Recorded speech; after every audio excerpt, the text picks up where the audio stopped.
Magnifique témoignage. J'aimerais vous emmener dans Jean, chapitre 11.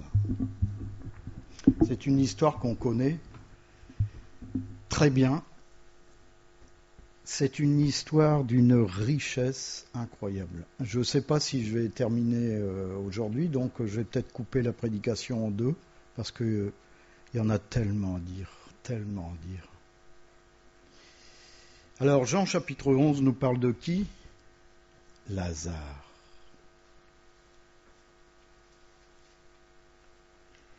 On ne va pas tout lire, bien sûr. Je vais prendre des passages significatifs, des passages qui m'ont personnellement touché. Et par exemple, au verset 3, il est dit, les sœurs envoyèrent dire à Jésus, « Seigneur, voici celui que tu aimes est malade. »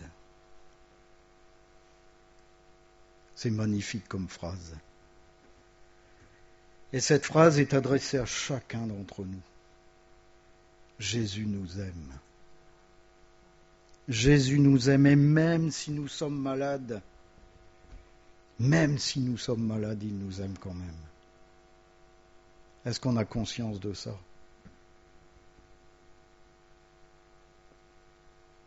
Après avoir entendu cela, Jésus dit, « Cette maladie n'est point à la mort, mais elle est pour la gloire de Dieu, afin que le Fils de Dieu soit glorifié par elle. » La maladie, ici, je l'ai associée au péché.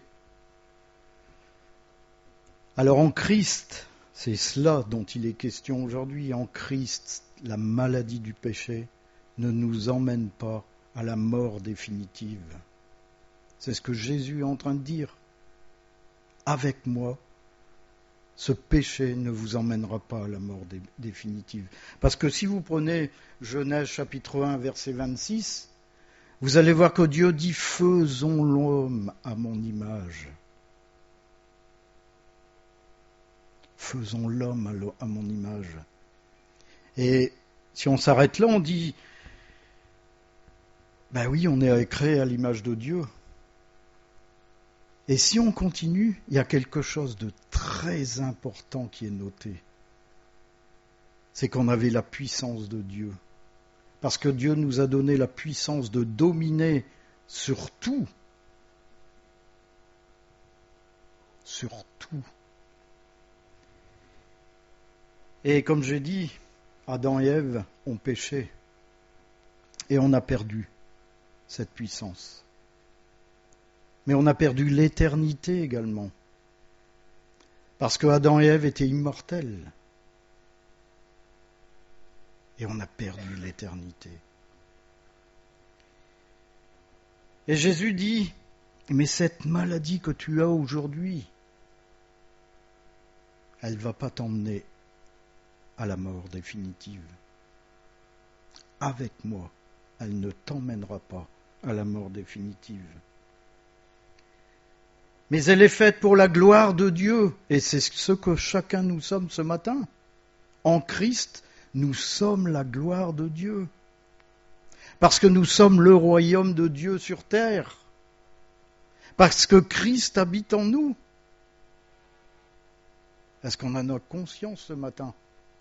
Est-ce qu'on a conscience qu'aujourd'hui, on domine à nouveau par l'esprit qui est en nous sur tout esprit malin ? Est-ce qu'on en a conscience ?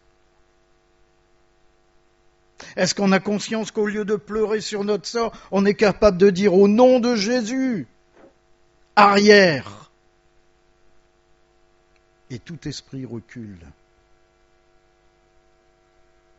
C'est ça que Jésus est en train d'expliquer. Je vais te sauver, je vais te sortir de cette maladie.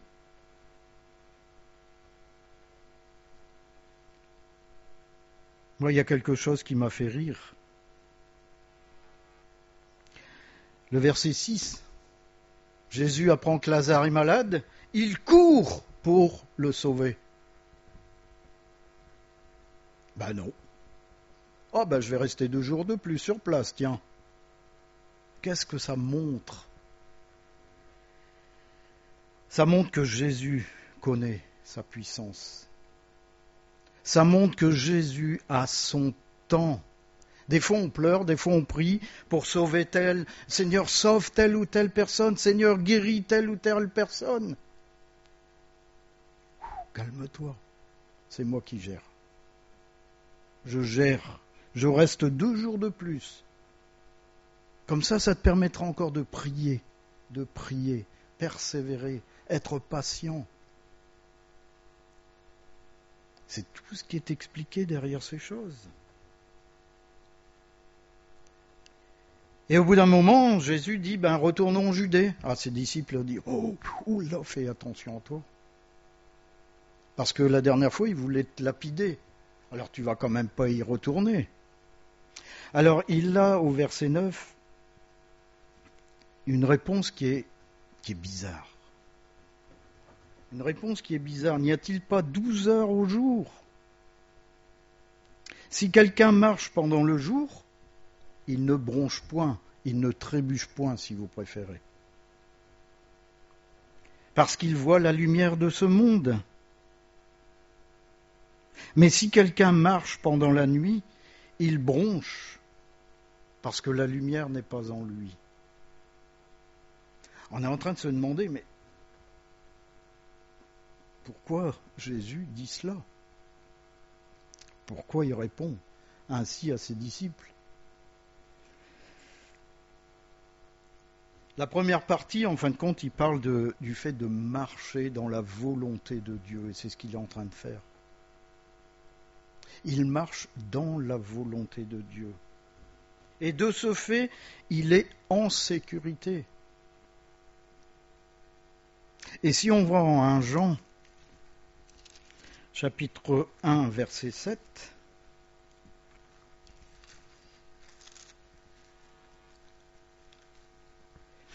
on va commencer même avant. Si nous disons que nous sommes en communion avec lui et que nous marchons dans les ténèbres, nous mentons et nous ne pratiquons pas la vérité. Mais si nous marchons dans la lumière comme lui et lui-même dans la lumière, nous sommes mutuellement en communion et le sang de Jésus, son Fils, nous purifie de tout péché.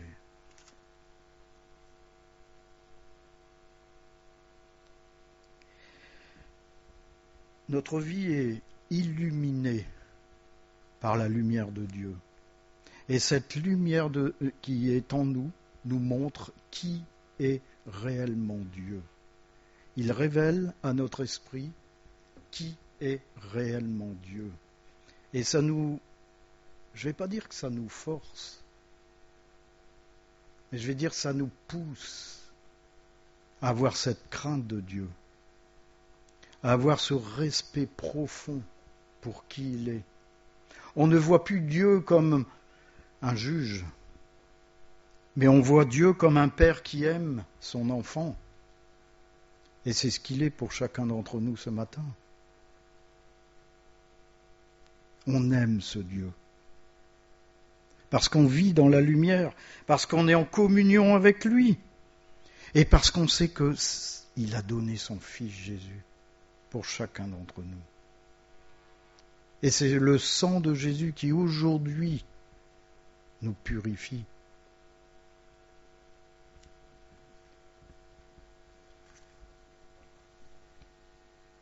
Pour ceux qui marchent dans les ténèbres, en fin de compte, ce sont les voies du mal. Persister dans le péché. Un chrétien peut parfaitement pécher. Il peut. Vous savez que le premier épître de Jean fait cette distinction entre celui qui pratique le péché. Pratiquer, ça veut dire le faire au quotidien. On est dedans, on reste dedans, on s'y sent bien. Et chuter, c'est complètement différent. Ça nous permet de revenir à Dieu, de se mettre devant lui, de se mettre sous sa lumière, d'être éclairé, et comme le dit le chant, d'être pardonné. que ce trait qui est sur notre ardoise soit à nouveau effacé par Dieu lui-même.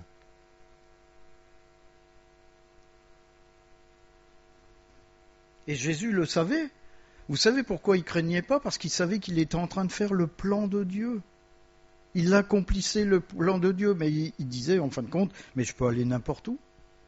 Ils ne me lapideront jamais.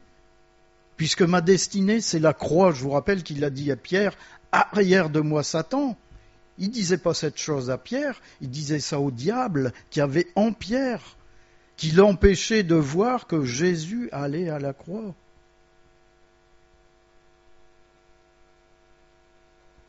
Jésus accomplissait le plan de Dieu.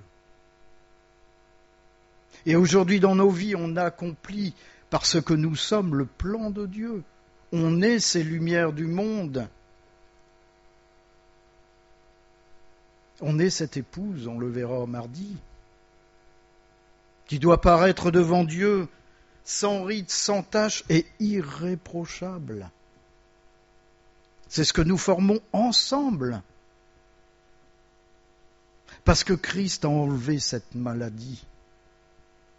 Vous savez, pour celui qui n'est pas en Christ, cette maladie va l'emmener à la mort. Et une mort définitive. Nous, on passera simplement d'une mort physique à une vie spirituelle. Pour l'éternité. Pour l'éternité, mes bien-aimés. Pour l'éternité. Et c'est la volonté de Dieu pour chacun d'entre nous. Peut-être que ce matin, on se sent éloigné. Peut-être que ce matin, on se sent malade d'un péché qui est constant dans notre vie. Jésus te dit ce matin, t'inquiète pas. Je vais ôter ce péché. Parce qu'il est pour la gloire de Dieu. Parce que tu verras ce que tu seras après que j'aurai ôté ce péché. Est-ce que ça vous fait du bien, cette parole? De savoir que la puissance de Jésus, elle est là. La puissance du pardon. La puissance du fait que rien ne peut arrêter Jésus. Marie l'a dit. Rien ne peut tuer Dieu. Rien. Rien ne peut tuer votre âme. On peut tuer votre corps. Mais rien ne peut tuer votre âme, parce que vous êtes éternel en Jésus-Christ. Parce que la maladie a été enlevée. Ce qui détruisait votre âme a été enlevé.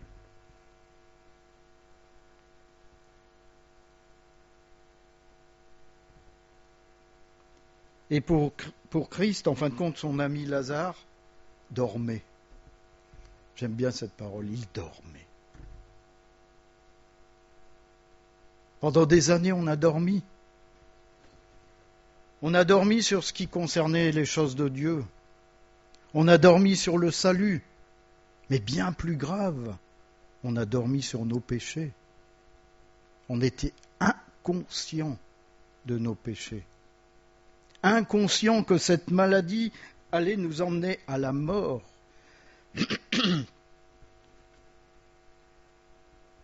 Et j'ai bien aimé cette parole, Seigneur, voici celui que tu aimes est malade. On a entendu le message. Combien de fois on a prié, Père des bien-aimés, pour que le Seigneur les saisisse. Seigneur, celui que tu aimes est malade. Seigneur, sauve mon frère, sauve ma sœur, sauve mon voisin. Combien de fois on a prié?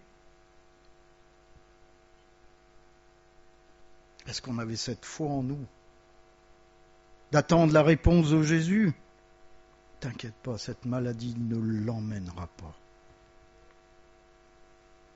Et là, je ne parle pas de la maladie qui tue le corps, je parle de la maladie qui tue l'esprit. T'inquiète pas, je vais la sauver ou je vais le sauver. On le verra vers la fin, parce que ce que je ne vous ai pas dit, c'est qu'en fin de compte, je suis en train de vous donner la conclusion de la prédication. C'est la conclusion, le début de la prédication et la conclusion. En Christ, la maladie du péché ne nous emmène pas à la mort.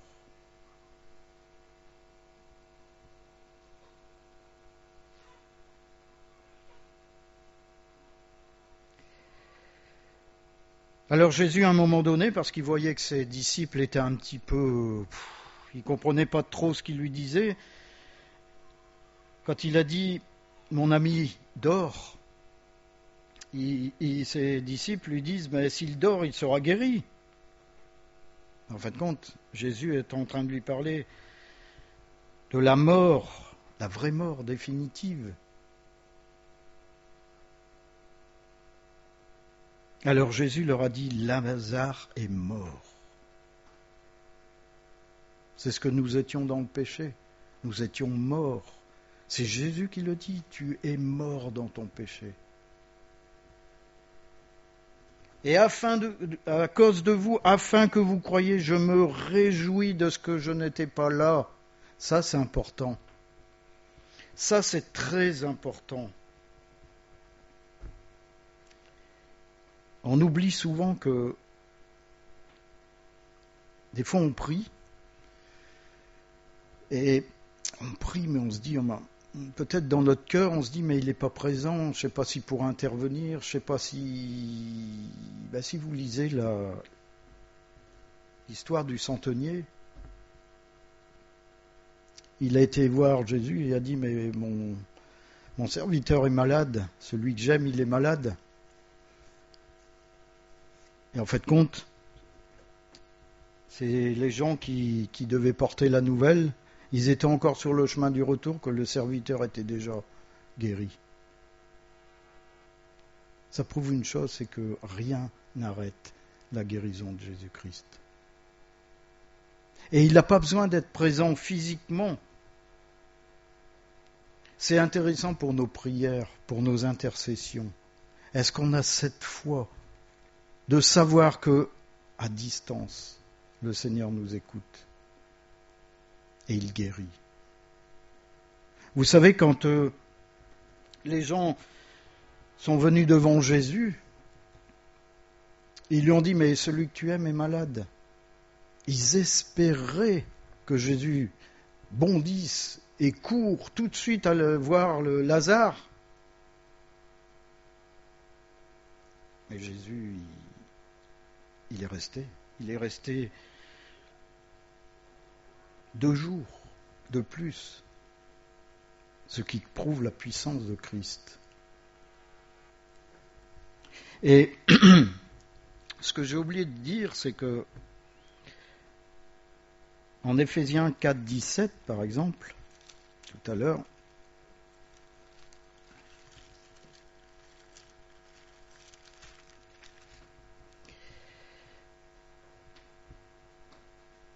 quand on parlait de marcher dans la lumière, Paul, dans Éphésiens, dit « Voici donc ce que je dis et ce que je déclare dans le Seigneur. Vous ne devez plus marcher comme les païens, qui marchent selon la vanité de leurs pensées. Ils ont l'intelligence obscurcie, ils sont étrangers à la vie de Dieu à cause de l'ignorance qui est en eux, à cause de l'endurcissement de leur cœur. Ayant perdu tout sentiment, ils se sont livrés au dérèglement pour commettre toute espèce d'impureté jointe à la cupidité. Mais vous, mes bien-aimés, ce n'est pas ainsi que vous avez appris Christ. Si du moins vous l'avez entendu, et si conformément à la vérité qui est en Jésus, c'est en lui que vous avez été instruits à vous dépouiller par rapport à votre vie passée du vieil homme qui se corrompt par les convoitises trompeuses, à être renouvelé dans l'esprit de votre intelligence et à revêtir l'homme nouveau, créé selon Dieu, dans une justice et une sainteté que produit la vérité. C'est ce qui est de plus difficile. C'est apprendre à se dépouiller du vieil homme, de cette nature. Vous savez que, j'ai dit ça à quelqu'un vendredi soir, on a tendance à prier et de dire « Seigneur, fais ça pour moi, Seigneur, fais ça pour moi, Seigneur, fais ça pour moi ». Et je lui ai dit « Mais regarde les miracles que Jésus a faits. » Il demandait une chose à la personne, soit d'avancer sa main, soit de se lever. Merci, Catherine. Merci.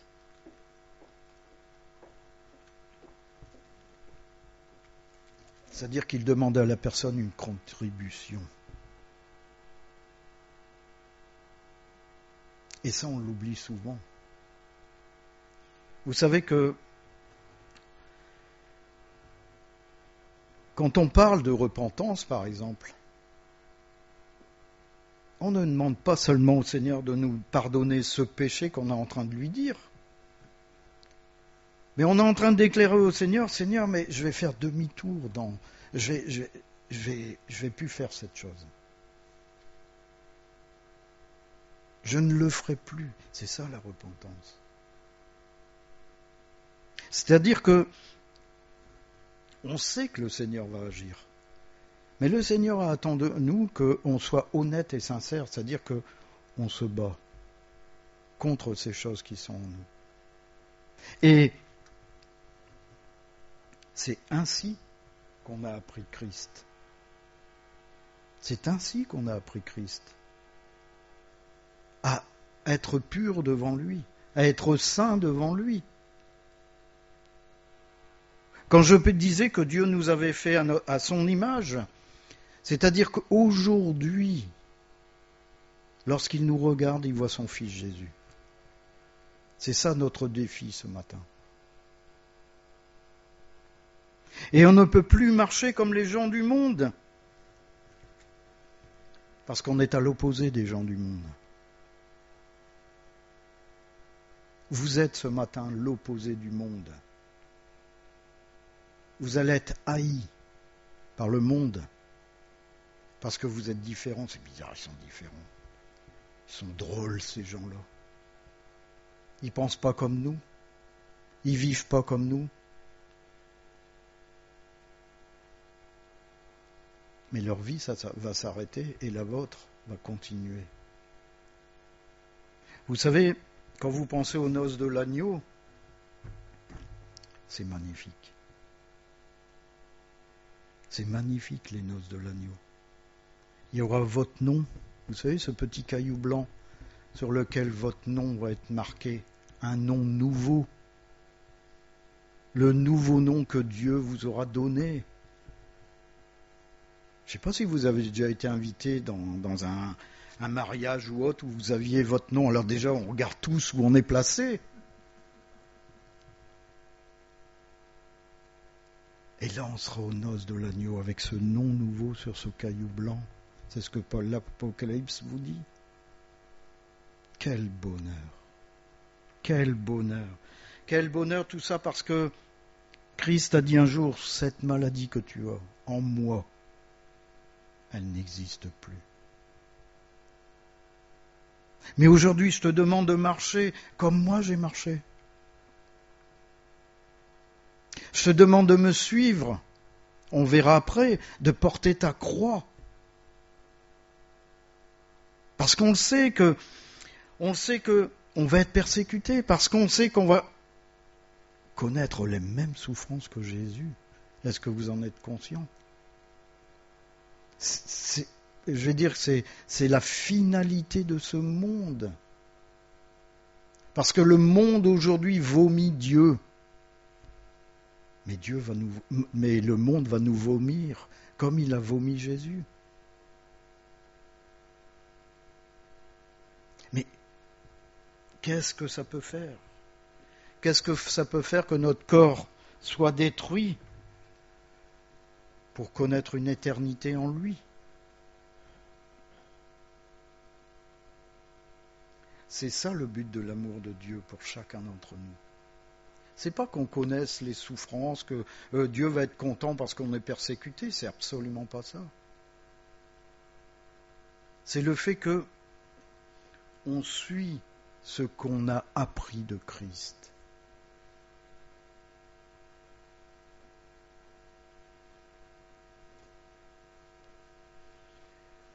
Donc, Jésus, à un moment donné, il décide de repartir. Et il y a notre fameux Thomas de Didyme, vous savez, celui qui ne croit pas sans avoir touché, mis les doigts dans les... Bien sûr, ça c'est plus tard, dans les trous qui sont dans les membres de Jésus. Moi, tant que je vois pas, je crois pas. Hein. Ben, il dit une parole qui est... Il dit aux autres disciples, allons aussi afin de mourir avec lui. En fin de compte, c'est une prophétie qu'il donne. Parce que si on va au chapitre 12, je vais dire à partir du verset 23, Jésus leur répondit, l'heure est venue où le Fils de l'homme doit être glorifié. En vérité, je vous le dis, si le grain de blé qui est tombé en terre ne meurt, il reste seul. Mais s'il meurt, il porte beaucoup de fruits. Celui qui aime sa vie la perdra, et celui qui hait sa vie dans ce monde la conservera pour la vie éternelle. Si quelqu'un me sert, qu'il me suive, et là où je suis, là aussi sera mon serviteur. Si quelqu'un me sert, le Père l'honorera. Pour avoir une récolte, il faut une mort. Si vous voulez porter du fruit ce matin, il faut mourir. Il faut mourir à soi-même. C'est ce que, sans le savoir, Thomas dit. Si tu veux suivre Christ, il faut que tu meures à toi-même. Parce que tu seras toujours sur le piédestal de ta vie, alors que c'est Christ qui doit y être.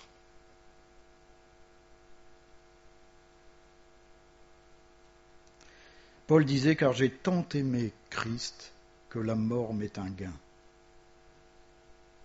Philippiens 1, 21. J'ai tant aimé Christ que pour moi mourir, je m'en fiche. Est-ce que c'est notre parole ce matin ? J'aime tant Christ que je peux me faire tuer pour l'amour de Christ. Nos amis iraniens ont tout quitté. Tout. Demandez-leur qu'ils vous montrent la maison où ils habitaient en Iran. Vous allez être humble devant ces gens-là. Et pourtant, c'est ce que Christ nous demande. Est-ce que tu es prêt à porter ta croix pour moi ? Est-ce que tu es prêt à connaître les mêmes souffrances que moi j'ai connues ? C'est ça lorsqu'il dit de porter sa croix, de renoncer à nous-mêmes. C'est ça que ça veut dire. Tout est bien terrestre. Est-ce que tu es prêt à renoncer à ça ? Est-ce que tu es prêt à les partager avec ceux qui souffrent ? Il faut faire attention à ça. Parce qu'un jour, Jésus peut nous dire, mais quand j'étais nu, tu ne m'as pas habillé. Quand j'avais faim, tu ne m'as pas nourri. Et Jésus, je t'ai jamais vu nu, je t'ai jamais vu, t'avais faim. Mais si. Lorsque tu as rencontré quelqu'un qui avait faim, tu ne l'as pas nourri. Lorsque tu as rencontré quelqu'un qui était nu, tu ne l'as pas vêtu. Alors moi je te dis une chose ce matin, c'est que je ne te connais pas. Vous imaginez ? Tout perdre parce qu'on aurait aimé les choses du monde, parce qu'on aurait aimé les richesses, alors que Christ nous demande simplement il nous demande de porter notre croix, d'accepter de souffrir avec lui, d'accepter de monter à la croix avec lui et mourir sur la croix avec lui. Mais c'est rafraîchissant de savoir que Jésus nous aime. Il nous aime tel qu'on est ce matin, malades comme nous sommes, en sachant que si on vient à lui, il va faire ce miracle. Et on le verra vers la fin.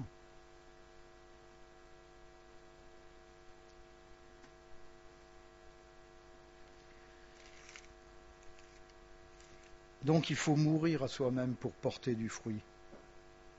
Comme le grain de blé. Et le Seigneur m'a donné cette image que le grain de blé, ça pouvait être lui aussi.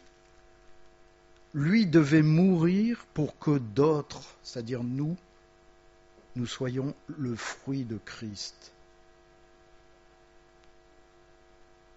On est le fruit de Jésus-Christ.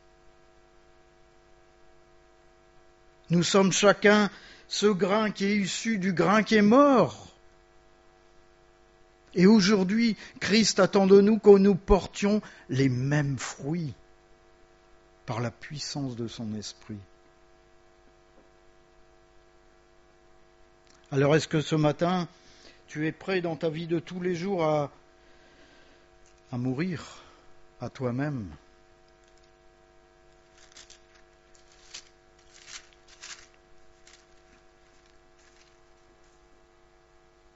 En vérité, lorsqu'on lit le début de Jean, on lit que au commencement était la parole était avec Dieu, et la parole était Dieu, elle était vue au commencement avec Dieu. Toutes choses ont été faites par elle, et rien de ce qui a été fait n'a été fait sans elle.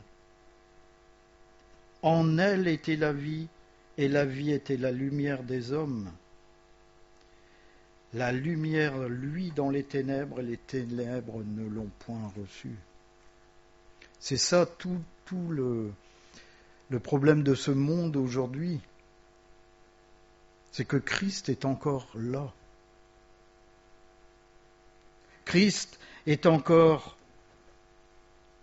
présent avec sa grâce. Christ veut encore sauver ce matin.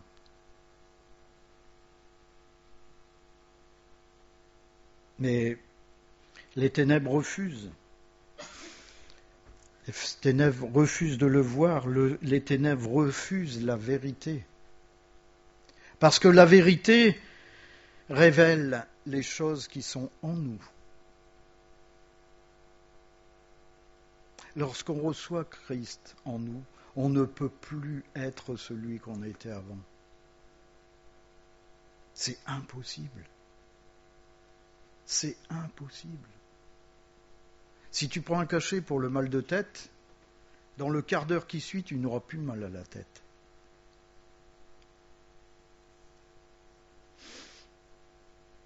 Le seul problème, c'est qu'au bout de 2 heures, ça va reprendre. Tu vas avoir à nouveau mal à la tête. Christ dit ce matin, prends-moi. Tu es malade, prends-moi.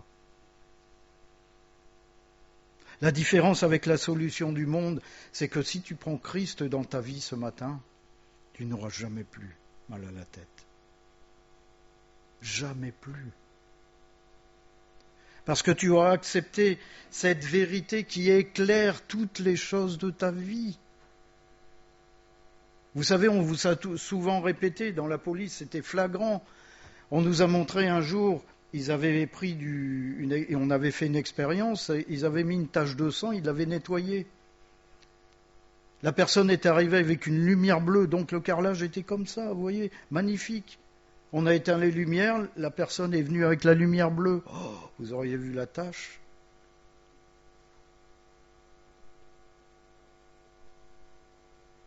Mais vous savez que quand Christ vient dans nos vies, cette vérité illumine. Mais elle ne fait pas que ça. Elle nettoie, elle lave, elle purifie. On a beau mettre la lumière bleue, il n'y a plus rien. Et c'est ce que Christ veut faire dans ta vie ce matin. Il te dit, t'inquiète pas, tu es malade, mais j'arrive en mon temps. Apprends à me connaître. Apprends à connaître cette puissance qui est en moi et qui était auparavant en toi, mais qui a été écartée par le péché. Parce que la mort est la conséquence du péché. C'est ce que la mort de Lazare et la résurrection vient à dire. Et j'anticipe sur la deuxième partie, mais Jésus pleurait à cause de ça. Il pleurait pas parce que Lazare était mort, mais il pleurait parce qu'il voyait les conséquences du péché.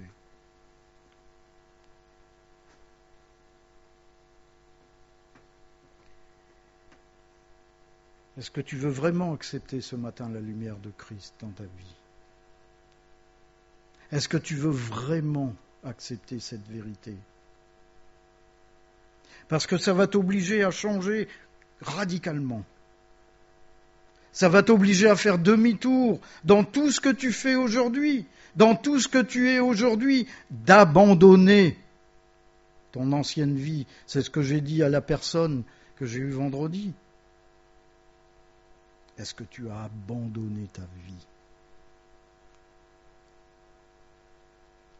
Seigneur Jésus, je veux que tu sois la première place dans ma vie. Première erreur. Si tu commences ta prière comme ça, c'est cuit. Seigneur, prends toute la place dans ma vie. Toute la place. Toute la place. Tes pensées, tu les laisses de côté. Tes projets, tu les laisses de côté. Pourquoi ? Parce que c'est Dieu qui mettra sa pensée, ses projets dans ta vie. Et comme je te l'ai dit tout à l'heure, lorsque tu prieras au nom de Jésus-Christ, toute autorité avec un petit A va s'enfuir. Parce que la parole te dit, approche-toi de Dieu et le diable fuira loin de toi. Il y a une arme puissante qui est en toi. Une arme que, si le monde avait conscience de ce que c'est, ils essaieraient de l'acheter, le Saint-Esprit. C'est une arme qu'aucun homme, même l'intelligence humaine, le plus grand des savants, ne peut produire, le Saint-Esprit. Le Saint-Esprit qui va faire que lorsque tu vas poser ta main sur le dos de quelqu'un qui est malade, tu vas dire « Ne t'inquiète pas, ça va aller ». 3 jours plus tard, tu vas apprendre que cette personne saute, court, vole, parce qu'elle est guérie. Est-ce que tu as soif de ces choses-là? Il ne l'a pas donné qu'à Pierre, il ne l'a pas donné qu'à ses disciples. Il a donné à tous ceux qui sont remplis du Saint-Esprit. Vous avez en vous cette puissance. Parce que l'Éternel a fait qu'au travers de Jésus-Christ, vous êtes guéris de la maladie du péché. Alors ensemble, prions le Seigneur que toutes ces choses puissent se révéler dans la semaine qui vient. Ma prière est que le Saint-Esprit vous saisisse et vous montre toutes ces choses que vous n'avez pas mis peut-être en route. Vous savez, tous ces dons, tous ces talents. Je t'ai donné un talent, qu'est-ce que tu en as fait? Qu'est-ce que tu en as fait? Je l'ai enterré parce que je te connais. Mais non, c'est pas ce que je t'ai demandé. Je t'ai donné ce talent pour que tu puisses l'utiliser, le faire fructifier, sauver, amener. Vous savez, l'Apocalypse vous parle des gagneurs d'âmes. C'est ce qu'on doit être, des gagneurs d'âmes. On ne doit pas pleurer sur notre petite condition d'aujourd'hui. On est des Lazars, mes bien-aimés. Nous sommes chacun des Lazars. On a été sauvés pour ça. Pour lorsque l'on parle au nom de Jésus-Christ, le monde se tait. Jusqu'à lorsque je vais me trouver devant les tribunaux, c'est Dieu qui parlera au travers de moi. J'aurai jusqu'à laisser ma bouche ouverte. Ça aussi, tentez l'expérience dans l'Église de laisser votre bouche entrouverte. Vous allez être surpris de ce qui va arriver. Donc je vais m'arrêter ici. On verra la deuxième partie après qui est tout aussi riche. Mais pour ce matin, ce